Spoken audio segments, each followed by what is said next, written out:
बिस्मिल्लाहिर्रहमानिर्रहीम। Programme global पीके update के साथ मैं हूं कमर गिलानी। आज हम प्रोग्राम में 3 अहम मौजू पर बात करेंगे, जिसमें हमारा पहला मौजू होगा महंगाई। हुकूमत बदल चुकी है, इंतखाबात हो चुके हैं, लेकिन आने वाली जो हुकूमत है उसका ताहाल अभी कंफर्म नहीं हो रहा कि कौन सी हुकूमत इस वतन अजीज़ के लिए बोझ उठाने के लिए तैयार हो रही है। पीपल्स पार्टी अपना वजूद रखती है, मुस्लिम लीग नवाज़ अपना वजूद रखती है, तहरीक इंसाफ अपना वजूद रखती है, लेकिन जो आने वाली हुकूमत है वो ऐसी मखलूत हुकूमत बनने जा रही है जिसका हमें कुछ तो अंदाज़ा है, लेकिन ये अंदाज़ा नहीं है कि ये हुकूमत कब तक चलेगी। इस हुकूमत का जो शेड्यूल टेनोर होगा वो कब तक होगा और कितने अरसे के लिए होगा। अवाम ने अपने वोटों से जो इंतखाब किया है वो इंतखाब तो एक बहुत बड़ी सियासी जमात के हवाले से किया था जो तहरीक इंसाफ है, लेकिन जो मौजूदा सूरत हाल है उस सूरत हाल में हम देख रहे हैं कि कोई भी जमात वाज़ी अक्सरियत नहीं ले रही, जबकि तहरीक इंसाफ जो है वो काफ़ी आगे नजर आई हमें। लेकिन उनका क्लेम ये है कि हमारी 40 से तकरीबन 60 के करीब सीटें जो हैं वो पीडीएम ने इस्टेब्लिशमेंट के थ्रू वो अपनी लीड जो है, हमारी सीटों की लीड वो ख़त्म की है। तो ये एक बहुत बड़ा क्लेम है। आने वाले वक्त में हम देखेंगे कि जो हुकूमत बनने जा रही है वो बज़ाहिर ये नज़र आ रहा है कि तहरीक इंसाफ उससे बाहर है, वो अपोजिशन में बैठती नज़र आ रही है, जबकि साबका पीडीएम हुकूमत ही उसका हिस्सा होगी, जिसको पीडीएम 2 का नाम दिया जा रहा है। अब मैं बात करता हूँ महंगाई की। महंगाई के इशू पे बात करेंगे तो सबसे पहले हमारी जो बुनियादी हमारे इनकम का जो सबसे ज़्यादा हम इस्तेमाल करते हैं वो बिजली और गैस है। इसमें से अगर सुई गैस की बात करें तो सुई गैस के जो टैरिफ है वो इंतहाई बहुत ज़्यादा बढ़ चुके हैं। सुई गैस के टैरिफ जो अभी गुज़श्ता दिनों रेट बढ़ाए गए हैं, उस रेट के मुताबिक सुई गैस के जो टैरिफ हैं वो इंतहाई मल्टीपल गुना के हिसाब से बढ़ाए गए हैं, जिसमें तकरीबन जो अभी तक सामने आए हैं हर पाकिस्तानी को अगर वो सुई गैस इस्तेमाल करेगा या नहीं करेगा, सुई गैस का वाल उसका ऑफ होगा या ऑन होगा, उसका फिक्स जो है प्राइस उसकी 645 रुपये है, उसको बिल में आएंगे। चाहे उसके घर चूल्हा हो, चाहे उसके घर चूल्हा हो या ना हो, चाहे उसके गीज़र इस्तेमाल करता हो या ना करता हो, चाहे वो कोई भी सुई गैस का ज़राए जो है वो इस्तेमाल करता हो या ना करता हो। तो ये इंतहाई हैरान कुन अमर है कि बगैर सुई गैस इस्तेमाल करे भी आपको 645 रुपये आपको माहाना बिल अदा करना होगा। जबकि दूसरी तरफ सुई गैस के टैरिफ की बात करें हम तो टैरिफ में मैं आपको बताता चलूँ कि सुई गैस तकरीबन 500 यूनिट पर 88,000 के करीब बिल आएगा आपका। इसी तरीके से अगर 300 यूनिट इस्तेमाल करेंगे तो उसका बिल जो होगा वो 25 से 30,000 के करीब आएगा, जो कि इससे कबल यही बिल जो था तकरीबन 5 से 7,000 रुपये तक आता था। तो इससे आप अंदाज़ा लगा सकते हैं कि आने वाले वक्त में सुई गैस के जो बिल आएंगे वो बिजली के बिलों की तरह भारी भरकम होंगे। गुज़श्ता दिनों सलमान अकरम राजा जो कि आला पाई के वकील हैं, उनका दावा है कि वो जब हल्के में गए हैं तो एक नौजवान लड़की जिसने ज़िंदगी में पहली दफ़ा वोट कास्ट किया था और ये उसका पहला वोट था, उसने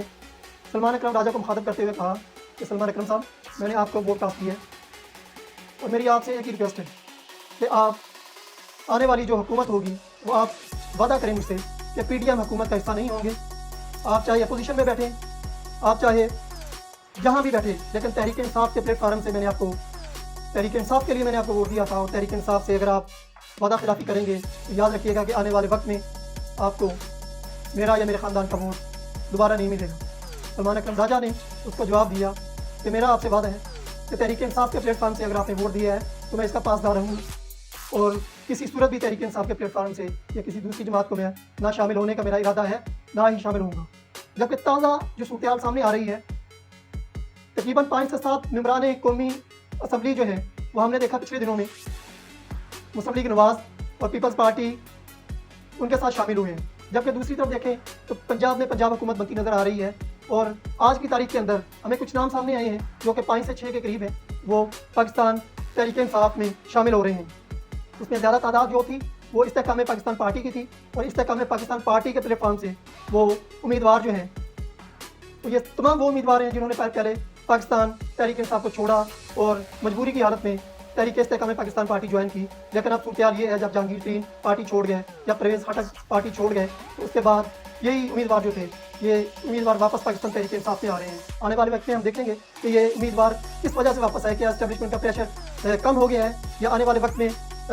उनकी ग्रिप जो बहुत हमने देखी जा रही थी कि ग्रिप बहुत मजबूत थी दीगर सियासी जमातों की, वो ग्रिप कमज़ोर हो चुकी है या कि वाकई न्यूट्रल होने की न्यूट्रल होने की तरफ हमें नज़र आ रहा है कि हमारा सिस्टम जो है वो न्यूट्रल होने जा रहा है। ये आने वाले वक्त में हम देखेंगे और इसके साथ साथ मुल्क के जो दीगर सियासी सूरत हाल हैं उसके बारे में हम आपको बताते जाएंगे।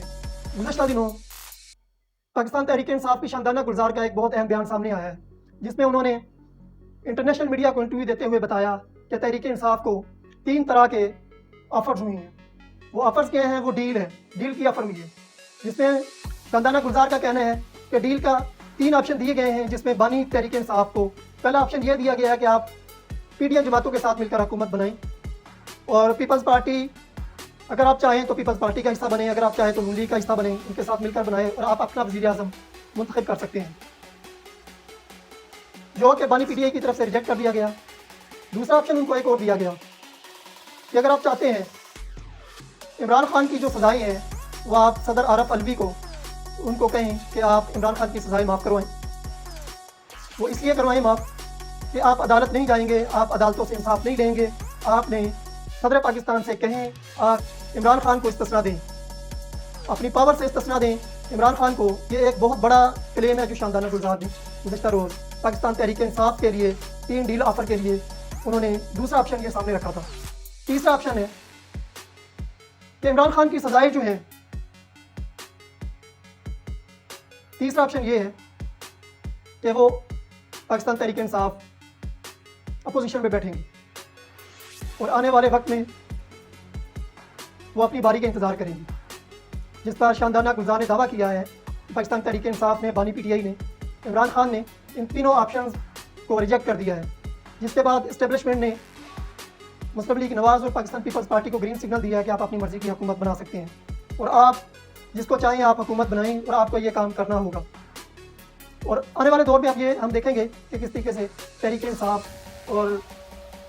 पाकिस्तान पीपल्स पार्टी मिलकर हुकूमत बनाएंगे और ये किस तरीके से चलाएंगे, जबकि एक ही साल के अंदर, इसी साल में 2024 में ही इनको $28 बिलियन का एक बड़ा कर्ज वो इनको रिटर्न करना होगा।